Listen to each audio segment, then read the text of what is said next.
제가 세상을 오래 산 건 아니지만 사람 얘기하는 걸 좋아합니다.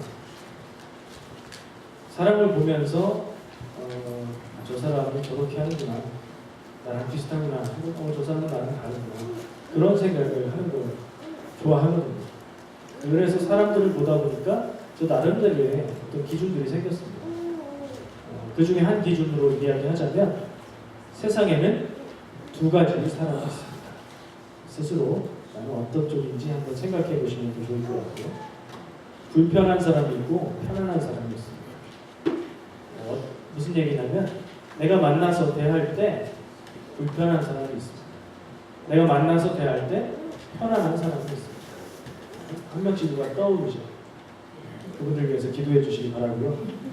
나도 누군가에게는 불편한 사람, 편안한 사람일 수 있다는 거 기억해야 될 것 같습니다.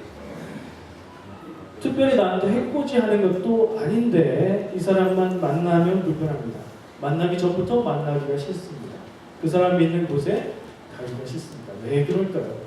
나를 미워하는 것도 아니고 나한테 뭐 해야 하는 것도 아닌데 모르겠습니다. 또 어떤 사람은 나한테 특별히 주는 것도 없는데 그냥 그 사람 옆에 가고 싶고 그 사람과 얘기하고 싶고 얼굴이라도 한 번 더 보고 싶은 사람도 있습니다. 어떤 사람이 되고 싶으십니까?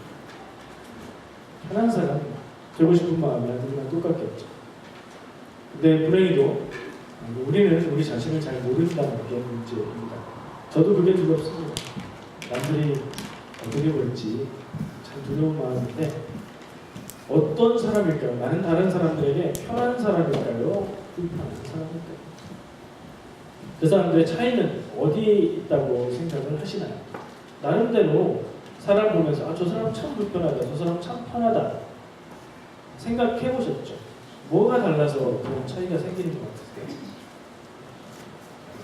좋은 답이 있으시면 저한테 이메일로 알려주시면 감사하겠고요. 제가 얘기하고 싶은 거는 말입니다. 자기 말을 하는 사람이 있고요. 상대의 말을 들어주는 사람이 있죠. 자기 말을 하는 사람은 자기가 하고 싶은 말이 있어서 하는 거예요. 내가 하고 싶은 말이 많은 사람은 다른 사람이 말하고 싶은데 그 사람 말을 못하게 하고 자기 말을 하니까 불편하죠. 아니, 나도 말하고 싶은데 자기 말만 해. 그런 생각이 들 수도 있고요. 또 편안한 사람은 제가 볼 때 다를 수도 있지만 제가 볼 때 자기 말을 먼저 하고 자기가 하고 싶은 얘기를 먼저 하기보다는 나를 만나면 누군가를 만나면 그 사람이 어떤지 그 사람이 무슨 마음인지 무슨 얘기를 하고 싶은지 듣는 사람이라는 생각을 해봤습니다. 고개를 끄덕여 주시는 분들이 계셔서 감사합니다. 어느 정도 맞는 얘기인 것 같아요. 자기 얘기를 하고 싶어하고 자기 얘기를 많이 하는 경우는 그렇죠. 남을 힘들게 할 수 있죠. 다 그런 건 아니에요. 그럴 수 있어요. 그리고 들어주고 이해해주고 그 사람의 마음을 알려고 해주고 그러는 사람은 자연스럽게 듣고 싶은 말을 해주지 않겠어요. 그러니까 그 사람 만나면 좋죠. 위로받고 싶을 때 위로해주고 잘했다는 말 듣고 싶을 때 잘했다고 해주니까요. 얼마나 좋아요. 기분을 맞춰주는 게 다 좋은 것만은 아니지만 이 차이가 아주 크다는 거는 확실한 것 같아요. 말을 하려는 사람과 말을 들으려는 사람의 차이입니다. 당장 적용할 수 있죠. 그래? 나도 그러면 말을 더 많이 들으려고 노력해보자. 그러면 나는 똑같은 사람이지만 내가 바뀌는 거죠. 내가 말을 많이 하고 내 얘기를 하고 싶어하고 주장을 하고 싶어하는 경우에는 요 생각을 좀 해봐야 돼요. 그러나 이게 사람이 이렇게 딱 갈리는 건 아니죠. 이 사람은 말을 많이 하는 사람, 이 사람은 말을 듣는 사람. 늘 똑같은 것도 아니죠. 말을 늘 듣는 사람도 어떤 때는 하고 싶은 얘기가 있을 수 있어요. 그렇죠? 말을 많이 하는 사람도 지쳐서 할 때는 듣기만 할 수도 있어요. 사람이 늘 똑같지는 않아요. 그러니까 내가 지금은 내 하고 싶은 얘기에 빠져서 다른 사람의 말하고 싶은 것, 다른 사람의 마음을 놓치고 있지는 않나 생각해 볼 필요가 있을 것 같아요. 자기 생각이 우선이고 자기가 하고 싶은 얘기가 많고 그런 사람의 특징은 많이 듣지도 않아요. 대화하면서 느껴보셨어요? 대화는 분명히 하고 있어요. 나랑 얘기는 하고 있어요. 이 사람이 막 무슨 얘기를 해요. 그러면 그 사람이 잠깐 쉬는 틈에 나는 내 얘기를 해요. 그 말에 대해서 내 생각을 얘기해요. 근데 그 사람은 잠깐 쉬고 나서 그 얘기를 똑같이 또 해요. 무슨 말이냐면 대화는 했는데 내 얘기를 전혀 귀담아 듣지 않는 거예요. 나는 다른 얘기를 했는데 그 얘기는 그냥 그걸로 끄시고 자기 했던 얘기 또 똑같이 하는 거예요. 왜 안 듣는지 아세요? 못 듣는 거예요. 왜냐면 자기는 그냥 잠깐 자기가 하던 말을 쉬고 있는 것뿐이고 그 다음에 해야 할 말을 생각하고 있거든요. 내 귀에 이 앞사람의 말 소리는 들리지만 내 뇌는 다른 일을 하고 있어서 말을 못 알아들어요. 주변에 혹시 자꾸 말해도 못 알아듣는 분들 계시면 대놓고 얘기하기는 그렇고 기도해 주세요. 말을 못 알아듣는 것도 참 문제입니다. 답답하죠. 근데 말을 잘 알아듣는데 말을 다 알아듣고 대답도 하고 그렇다고 그랬는데 전혀 생각도 행동도 바뀌지 않고 변하지 않는 사람도 있습니다. 이 사람은 말은 듣긴 듣지만 자기 뜻을 바꾸지 않는 사람인 거죠. 오늘 성경 말씀에 나온 사람들처럼 아들이 둘이 나와요. 아버지가 일 좀 해라 그러니까 한 명은 네 그리고 안 했어요. 일 좀 해라 그랬더니 또 한 명은 담대하게 실소이다. 성경 말투가 그랬는데 아버지가 일 좀 해라 그랬더니 싫은데요. 이렇게 말하는 거예요. 솔직하게, 정직하게. 그리고서 생각해보니까 좀 심했다 싶었는지 일을 했어요. 어떤 일이든지 누가 얘기를 할 때 요구를 하면 대답을 하죠. 대답을 하는데 예스나 노 대답이 있어요. 싫으면 싫다고 하는 게 좋은 것 같고요. 싫은데도 그렇다고 하고 결국에는 안 하면 참 문제가 있는 것 같아요. 예스라고 얘기하면 대답을 했으면 해야 되고요. 노라고 했으면 위험할 수도 있고 욕은 먹을 수 있지만 안 해도 되는 거예요. 정말 싫으면 노라고 얘기해야 되는 것 같아요. 근데 싫어서 마음속은 노인데 입으로는 예스라고 대답하면 여러 가지 문제가 생겨요. 이 사람은 예스라는 대답을 들었기 때문에 내가 자기 뜻에 따르는 걸 생각을 하거든요. 근데 내 마음은 아니니까 곤란해지는 거죠. 문제가 생깁니다. 오늘 성경 말씀 우리가 봉독한 내용은 비유입니다. 비유. 성경 말씀에 나오는 비유는 두 가지 측면에서 살펴봐야 합니다. 주로 예수님이 사람들에게 말씀 전하시면서 얘기를 해주신 건데 얘기를 하면 사람들이 잘 들어요. 듣기는 잘 듣는데 그 뜻을 몰랐어요. 그러니까 이 예수님의 비유는 이야기 자체로의 메시지가 있고요. 그리고 그 이야기가 말하려고 하는 바가 따로 있어요. 사람들은 예수님이 말하는 이야기 자체는 잘 알아들었어요. 근데 그 이야기를 통해서 말하려고 하는 바는 잘 못 알아들었어요. 그래서 예수님이 제자들한테 따로 설명해 주셨어요.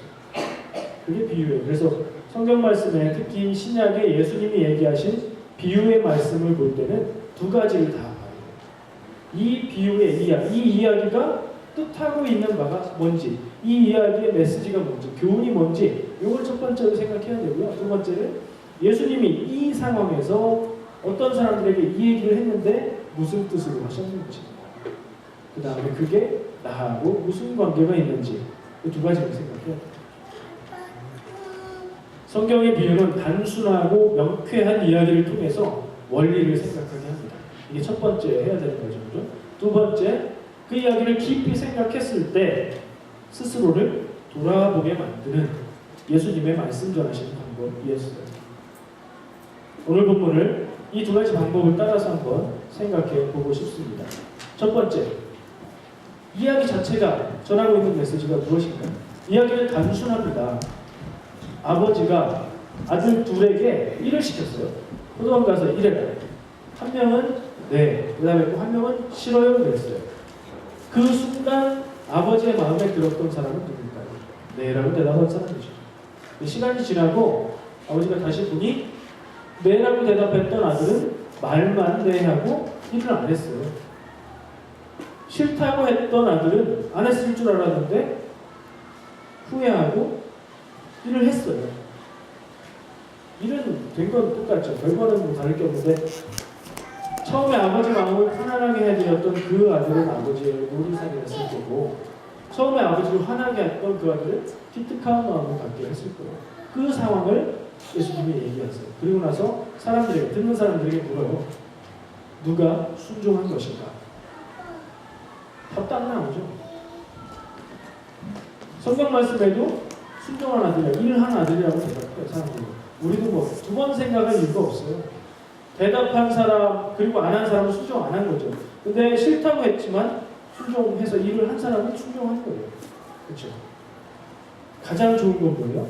대답도 예, 공손하게, 예의 바르게, 예, 그렇게 하겠습니다. 걱정 마세요. 하고 실제 결과로도 일을 열심히 하면 그게 최고겠죠. 근데 그런 아들이 없어요. 성경 말씀에 예수님의 얘기 중에 그런 아들이 없어요. 대답만 하든가 일을 했든가 둘 중에 하나. 제가 예전에 한국에 서울에 있던 교회에 제법 큰 교회였는데 관리 집사님이 계셨어요. 교회를 계속 돌아다니면서 교회에 돌봐야 될 일을 돌보세요. 관리 집사님한테 부탁할 게 있어서 얘기하면 쳐다보고 그냥 씩 웃고 가세요. 저분이 내 얘기를 들었나 못 들었나 이 얘기를 하셨나 답답해요. 근데 나중에 보면 담임 오셨어요. 담임 목사님이 불러서 뭐 하라고 해도 그러고 그냥 대답도 하는 둥 마는 둥이에요. 이게 일을 다 잘 해놓으셨어요. 꼼꼼하게. 그분하고 얘기할 때 어떤 느낌이 있겠어요? 여러분들도 살면서 만나는 그런 사람들 있잖아요. 얘기하면 말이 없어가지고 대답도 잘 안 하고 얘기도 잘 안 하고 근데 뭐 그냥 넘어가요. 근데 나중에 보면 내 얘기를 다 알아들었어요. 근데 그 사람하고 얘기하려면 어때요? 할 것을 알기 때문에, 들을 것을 알기 때문에 그냥 믿기는 하는데 찜찜하고 답답하죠. 그런 사람이 있었어요. 그런 분이 계셨어요. 근데 오늘 본문의 아들 한번 생각해 보세요. 일을 하라고 했더니 다 알아듣고 싫어요. 명쾌하게 싫어요 라고 솔직하게 대답하는 아들. 아버지가 볼 때 어떨까요? 그냥 옆집 아저씨가 아니라 아버지예요. 상속받을 아들이에요. 근데 이거 좀 해라 그랬을 때 싫어요 라고 담대하게 말한다면 집에 따라서 사정은 다르겠지만 불상사가 일어날 수도 있죠. 당장은 네 라고 대답했던 아들이 아버지의 마음을 흡족하게 해줬어요. 근데 조금 더 생각해 볼게요. 싫다고 했던 아들은 일을 했어요. 일을 한 게 순종한 거죠. 순종한 것 그게 다가 아니라 일의 결과를 놓고 보더라도 순종한 그 아들, 대답은 안 한다고 했지만 순종한 그 아들 때문에 일이 됐어요. 근데 대답해놓고 일을 안 했을 때 어떤 문제가 생기는지 한번 생각해보세요. 한다고 했어요. 그러면 아버지는 일을 하겠구나. 시간이 지나면 일이 돼 있겠지 라고 생각하고 있죠. 그리고 다른 일들을 거기에 맞춰서 하겠죠. 이게 그냥 단순한 일이었으면 화나고 끝날 일이지만 아주 중요한 일이었다면 대답해놓고 안 했을 때 대처할 시간도 방법도 없는 거예요. 그러니까 대답해놓고 안 하는 건 아주 심각한 문제를 일으키는 나쁜 일이에요. 무엇이 순종이냐? 행하는 게 순종이다. 이게 메시지예요. 그렇죠? 대답이 중요한 게 아니라 생각이 중요한 게 아니라 하는 것이 중요하다. 이게 이 이야기의 메시지예요. 그럼 두 번째, 첫 번째 이야기의 메시지는 우리가 다 이해했어요. 단순하니까 이해했어요. 두 번째, 이 얘기가 무슨 뜻인가? 예수님이 사람들한테 말했어요. 그리고 너희들보다 세리와 창녀가 더 천국에 먼저 갈 거다라고 얘기했어요. 이 얘기하고 관계가 있어요. 이야기 중에 나왔던 아버지는 볼 것 없이 하나님이죠. 하나님의 사명과 말씀과 명령과 그 일에 순종하는 사람들의 이야기예요. 순종해야 하는 사람들의 이야기. 사람들은 하나님의 뜻에 따라서 살아야 맞는 겁니다. 근데 어떤 사람들은 하나님의 뜻 관계없이 살죠. 어떤 사람들은 하나님의 뜻을 알고 싶어만 하지 행하지 못하고 살죠. 어떤 사람들은 행하려고 애쓰면서 살아요. 이야기 속에 나왔던 두 명의 아들은 제가 이 말씀을 앞뒤로 보면서 해석해 볼 때 너희들이라고 얘기를 들었던 예수님 주변에서 예수님 말씀을 듣고 있던 사람들에 해당하는 거예요. 그 사람들은 어떻게 구별할 수 있냐? 세리와 창녀가 아닌 사람들이에요. 그러니까 이야기 속에 나오는 아들이 하나는 세리와 창녀들, 죄인들을 얘기하는 거고 하나는 그렇지 않다고 생각하는 사람들을 얘기하는 거죠. 그럼 누가 누굴까요? 대답하고 안 한 아들은 누구예요? 보통 사람이에요. 우리 같은 사람. 그러면 안 한다고 그러고 행한 사람들은 누구예요? 죄인들, 세리와 참녀. 그리고 좀 더 확대해보면 이방인, 구원에 대해서 생각하면서 확대해보면 그렇게까지 생각할 수 있어요. 왜요? 나는 죄인이 아니다. 저들과 다르다. 나는 저런 죄를 짓지 않고 나는 하나님 안에서 말씀으로 제사 드리고 제물 드리고 율법을 지키며 살고 있다. 그걸로 만족하고 마치 네 그렇게 하겠습니다라고 대답했던 아들처럼 말에 대답하는 거, 율법을 지키는 것으로 만족하고 사는 사람들을 향해서 예수님이 꼬집어 얘기하시는 거예요. 너희들 그렇게 살고 있지만 너희들이 죄인이라고 여기고 생각하는 세리와 참녀, 그들이 너희들보다 더 천국에 먼저 갈 거야. 다행이죠. 먼저 갈 거라고 하셨어요. 니들은 못 가고 걔네들은 갈 거다 그랬으면 우리도 이거 심각하게, 굉장히 심각하게 고민해야 되는데 희망이 있죠. 우리가 만약에 대답만 하는 아들이라고 해도 늦게 가더라도 천국 가긴 갈 수는 있는 거예요. 다행이죠. 정신 차리고 순종하면. 근데 죄인인 사람들은 어떻게 순종할까요? 하나님의 말씀에 따라서 살지 못하고 죄를 짓고 살아요. 그래서 자기 스스로 자기가 죄인이라고 생각해요. 다른 사람들은 다 죄인이라고 얘기해요. 자기 스스로 자기 인생에 대해서 절망에 빠져 있어요.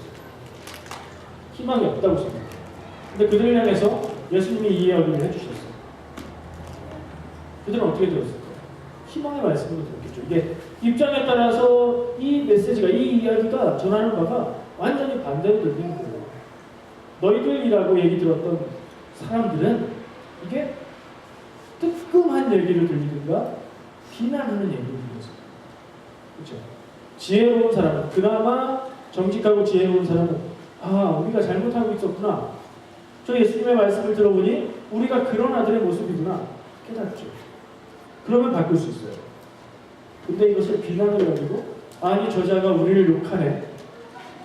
저자를 혼내줘야 되는데 어떻게 해야 되지? 하는 태도로 나올 수 있거든요. 그런 경우 있으시죠? 내가 잘못한 걸 아는데 그 잘못을 너 잘못했어라고 꼭 집어서 얘기하면 화나고 내가 화를 내는 현상 있죠? 그런 경험 있으세요? 예, 보시면 안 돼요. 다른 사람이 그런 거 보셨죠? 다른 사람 얘기를 그런 경우가 있어요. 자기가 잘못한 걸 알면서도 잘못을 꼭 집어 얘기하고 화나는 거예요. 창피하고 부끄러워서. 근데 지혜로운 사람 그때 어떻게 해야 돼요? 사과하고 자기 잘못을 인정하고 바꾸면 되죠. 행동을 뒤에치면 돼요. 근데 어리석은 사람은 어떻게 해요? 화내요. 그리고 폭력을 씁니다. 말로 폭력을 쓰든가 자기가 행사할 수 있는 힘으로 그 사람을 누르려고 하죠. 그래서 예수님이 십자가에서 죽으셨어요. 너희들 그거 아니다. 잘못됐다. 라고 하는 얘기가 비난의 이야기를 들리니까 그 사람들이 저 사람 죽여야 되니까 그냥 놔두면 도저히 살려놓을 수가 없다. 그래서 죽인 거예요. 우리가 만약에 그 길로 가고 있다면 곤란한 거예요. 예수님은 많이 봐주셔서 천국에 늦게 갈 거라고 얘기하셨지만 천국에 못 갈 수 있어요. 안 되잖아요.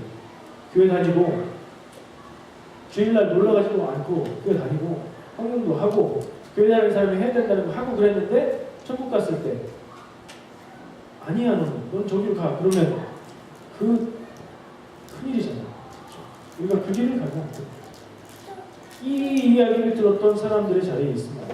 만약에 내가 스스로를 나는 죄인이야. 나는 하나님 앞에서 너무나 부족하고 너무나 잘못한 그런 사람이야 라고 생각하고 있으면 오히려 다행인 거예요.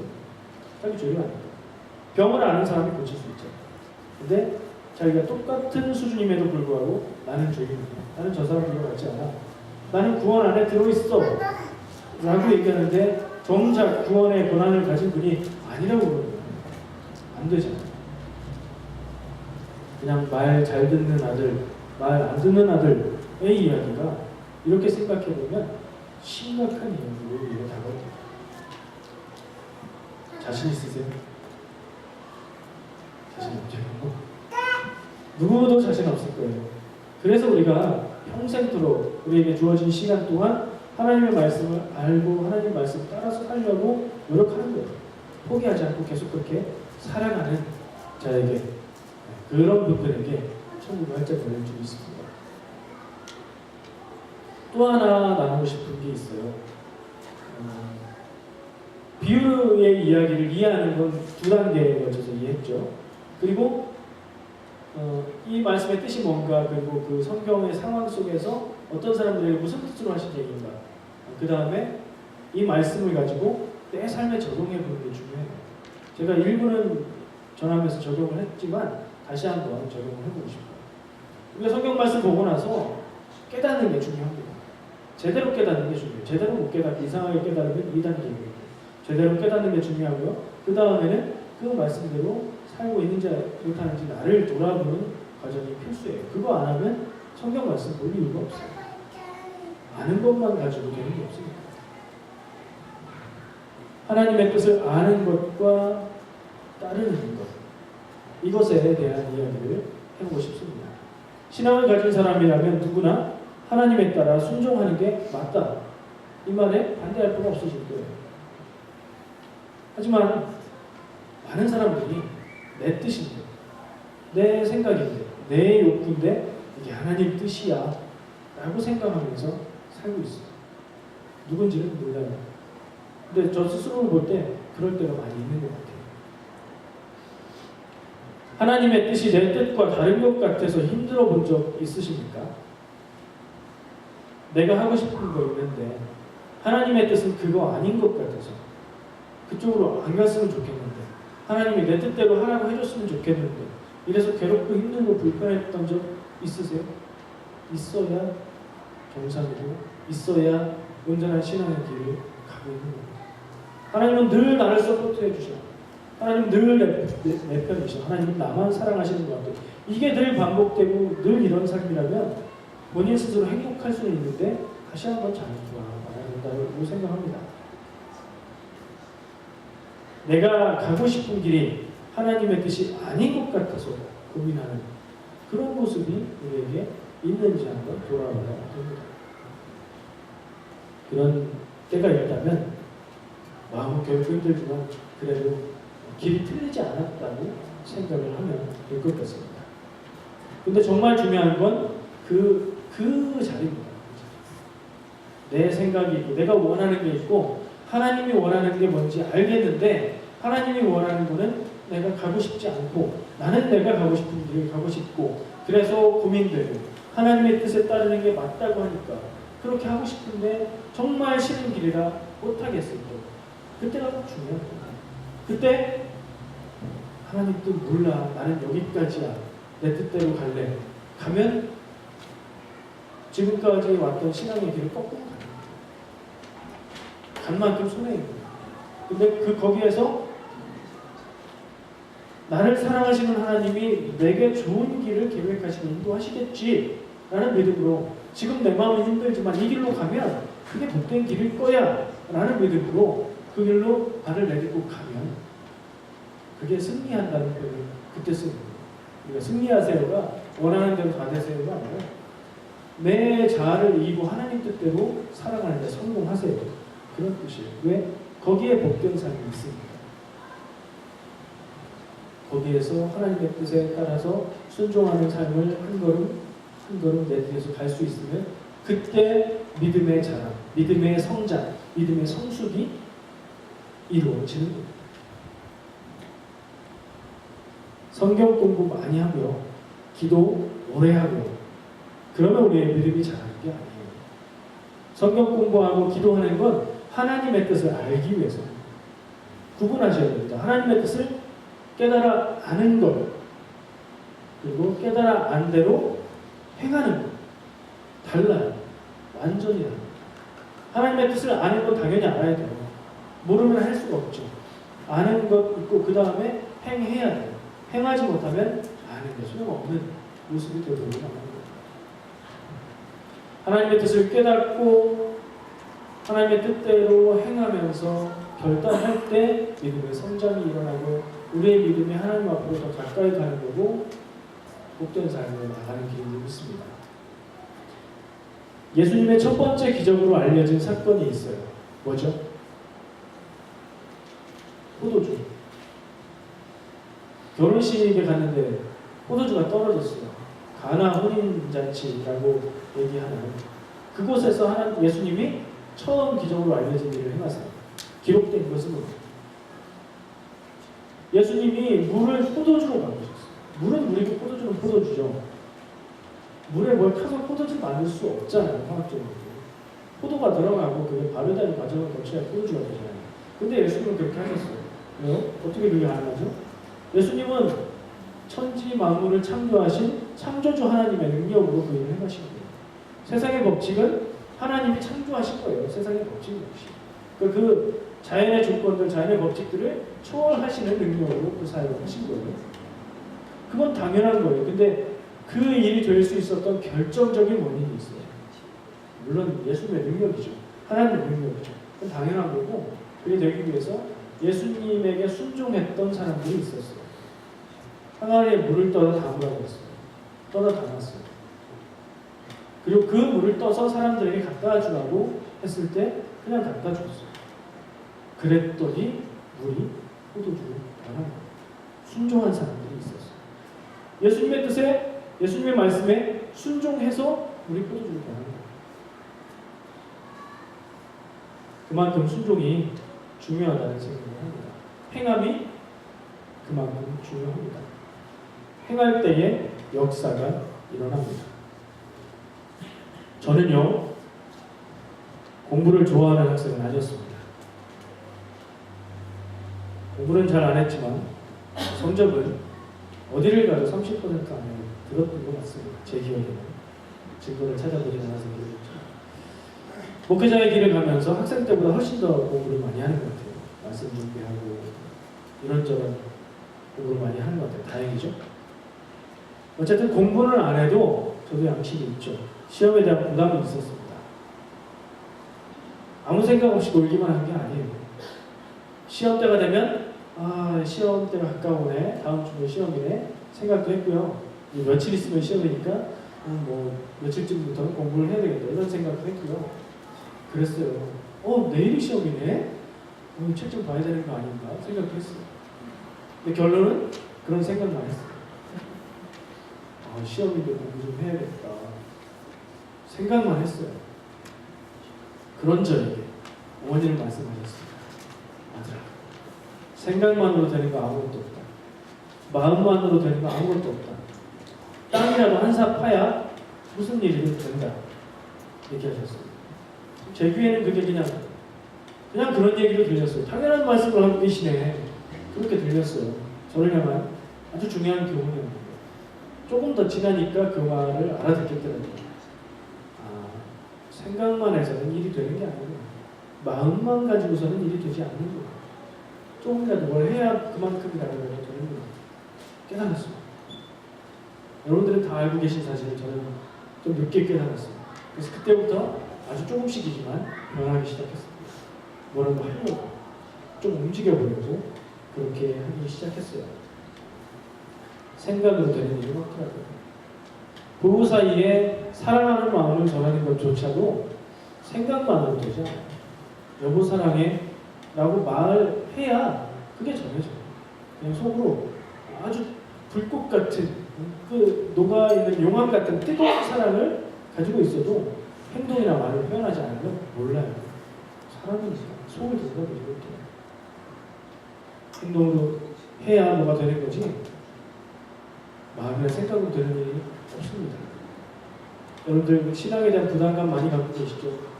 이거 아닌데 이러면 안 되는데 생각만으로 되지 않거든요. 생각만으로 내 삶이 변하지 않아요. 조그만 거라고 바꿔야 삶이 변합니다. 아브라함은 순종을 했습니다. 말년에 순종했어요. 아브라함을 믿음의 조상이라고 부르죠. 그렇게 부르는 이유는 이 아브라함이 평생토록 믿음의 모범이 되는 모습을 보여줬기 때문에 아니에요. 모범이 안 되는 모습도 많이 있었잖아요. 근데 마지막에 그 믿음의 본이 되는 모습을 완성했기 때문에 믿음의 조상이 된 거예요. 아브라함에게 이삭을 낳았을 때 하나님이 이삭을 제물로 드려라 라고 말씀하셨을 때 100살 돼서 낳은 아들 이삭, 하나님이 축복을 약속해 주신 그 아들 이삭, 그 아들을 제물로 죽여서 드릴 수 있는 믿음이 있었을까요? 없었을까요? 있었어요. 있었으니까 했잖아요. 그렇죠? 그러니까 전지전능한 하나님이 그걸 모르셨을 리가 없어요. 아브라함이 그걸 행하지 않았어도 그것을 행할 믿음이 있는 거 하나님이 아셨어요. 그런데 하나님은 아시면서 시험하셨어요. 왜 그랬을까요? 마음으로 가지고 있는 생각과 믿음, 신념 이거하고 그것을 행동으로 옮기는 것은 다르기 때문에. 제가 20살 때 읽었던 책, 침묵이라는 책이 있어요. 일본에 선교가 됐고 박해가 시작됐을 때 많은 사람들이 예수님을 배교하고 살았어요. 근데 배교하지 않고 죽어간 사람들이 있어요. 그 이야기를 하면서 그 생각이 지금 제가 나는데, 그 소설책인데 어떤 장면이 있냐면 예수님의 얼굴이 있는 조각 같은 그림이 아니라 어떤 형태의 예수님의 얼굴이 있어요. 이걸 밟고 지나가면 너 믿음을 버린 거로 인정해서 살려준다. 밟지 않으면 너는 죽는다. 그런 장면이 기억납니다. 다 믿음 있는 사람들이 있어요. 믿음이 있어서 잡혀왔거든요. 근데 죽음 앞에서 그 사람들이, 많은 사람들이 예수님의 얼굴상을 밟고 지나갔어요. 어느 정도냐면 예수님의 얼굴상이 반들반들해서 달아서 평평해질 정도로. 어떤 사람은 그걸 못하고 죽어갔죠. 그런 일이 없죠. 여러분들에게 우리 이렇게 다 예배드리는 사람 딱 모아놓고 한 명씩 줄 세운 다음에, 목사니까 목사부터 앞에 딱 세우고 그 다음에 세워놓고 너 믿어 안 믿어? 믿으면 죽인다. 진짜 그거 죽이는 거 보여주는 거. 상상의 일이지 이런 일 없잖아요. 근데 지구상 어디엔가는 그런 일이 있어요. 지금 아주 없는 일이에요. 내가 정말 그같이 뜨거운 체험을 가지고 있는 그런 믿음을 가지고 있어도 그 앞에 서면 달라질 수 있거든요. 예수님 밟을 수 있거든요. 나는 예수 믿지 않는다 할 수 있거든요. 그냥 겁이 많으면 그렇게 할 수 있어요. 믿음이 진심이라고 했죠. 그래서 아브라함의 믿음은 아들 이삭을 죽이려고 칼을 들었던 그 순간 이후하고 그 전이 다른 거예요. 그 이유는 믿음의 완성, 그래서 믿음의 조상인 거예요. 해본 사람과 안 해본 사람은 다르다는 거예요. 생각만 하고 배우기만 하고 알기만 하는 것하고 그걸 진짜로 하는 것은 다르다는 거예요.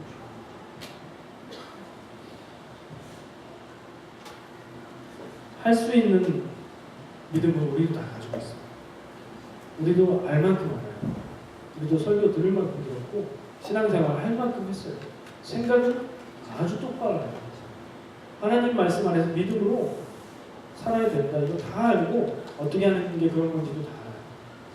근데 그걸 행할 믿음이 있느냐는 닥쳐봐야 합니다. 아브라함처럼 닥쳐서 그걸 했을 때 믿음이 완성.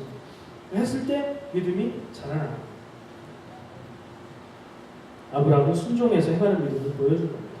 그것이 믿음의 완성. 이 믿음의 완성을 향해서 여러분도 그걸 바라보면서 나가시길 바랍니다. 우리 신앙생활의 목적이 뭘까요? 예수 믿고 구원받는 거 아니에요. 그거는 신앙생활의 시작이에요. 그러면 예수 믿고 축복받는 거 아니에요. 그건 부록이에요. 따라오는 거예요. 그냥 예수 믿고 구원받고 예수 믿어서 축복받는 건 오는 거예요. 그렇지 않아도 상관없어요. 구원받는 거 받아야 되고 축복받는 건 상관없어요. 예수 믿는 것 자체가 축복이에요. 우리 신앙의 세상에서 살면서의 신앙의 목적은 믿음의 완성을 향해서 우리가 끝까지 나가는 거. 예수님 수준만큼 믿음이 자라가는 것. 이게 우리의 신앙의 목적이 되어야 됩니다. 하나님의 뜻을 아는 것과 따르는 것. 제가 제목을 그렇게 아는 것, 하는 것 이렇게 써놨어요. 이게 대조처럼 느껴집니다. 지금 계속 말하는 것도 그렇게 느껴지죠. 알기만 하는 것과 행하는 것 다른 거야. 아는 사람이 있고 행하는 사람이 있어. 나는 행하는 사람이 돼야 돼. 이렇게 생각하시면 안 돼요. 이게 다른 게 아니에요. 아는 것 다음에 행하는 것으로 나아가야 돼요. 우리가 제가 볼 때는 알기는 많이 알아요. 근데 행하는 건 몰라요. 여러분의 삶의 순간마다, 결단의 순간마다, 갈등의 순간마다 우리가 행할 수도 있고 행하지 못할 수도 있어요. 행할 수 있는 결단이 많을수록 우리의 믿음이 자라고 성숙해진다고 생각합니다. 하나님의 뜻을 알기 위해서 노력해야 됩니다. 그러니까 뭐가 하나님의 뜻을 아는 노력이라고 했죠? 성경 말씀 보고 예배 참석하고 기도하고 이런 신앙 생활입니다. 신앙의 노력들이 하나님의 뜻을 알기 위해서 하는 거예요. 근데 거기서 그치면 안 돼요. 알기만 하는 것으로 그치면 이것 또한 심각해집니다. 성경을 박사로 알아 모든 것을 통달했어요. 목사님보다 성경을 더 잘 알아요. 번역본마다 다 외우는 분들도 있어요. 성경을 우리말 성경이 여러 가지인데 그 번역본들을 다 외우는 분도 있어요. 그만큼 알아요. 신앙에 대해서도 입만 열면 명설교가 나올 정도로 잘 알고 말고 잘 알고. 근데 그렇게 살지 못해요. 그건 곤란하죠. 스스로도 그건 상당히 곤란한 거예요. 믿음의 자람이 없이 멈춘 거예요. 알기만 하고 잘하지 않는 믿음이에요. 병든 믿음이에요. 그리고 그런 분 교회에 계시면 그 교회가 힘들어요. 왜요? 자기가 잘 아는 지식으로 다른 사람들 향해서 판단하고 정죄하고 너는 이게 틀렸어. 너는 이거 좋지만 이게 아니야. 너는 이걸 좀 더 노력해야 돼. 내가 기도해봤는데 이건 그렇게 안 맞네. 막 이런 얘기를 막 하는 거예요. 자기는 행하지 못하면서 아는 것으로 남들을 판단하고 말아요. 어떻게 돼요? 교회를 흔드는 상황이 돼요. 우리 교회는 없어요. 우리 교회는 없어요. 그렇게 될 가능성은 우리 다 누구나 알고 있어요. 목회자라고 예외도 아니고 초신자라고 예외도 아니고 뭐 직분 있다고 예외도 아니고 누구나 아는 것만 말고 행하지 못했을 때는 그렇게 갈 수밖에 없어요. 그러면 이것을 위해서라면 우리는 아는 대로 행해야 해요.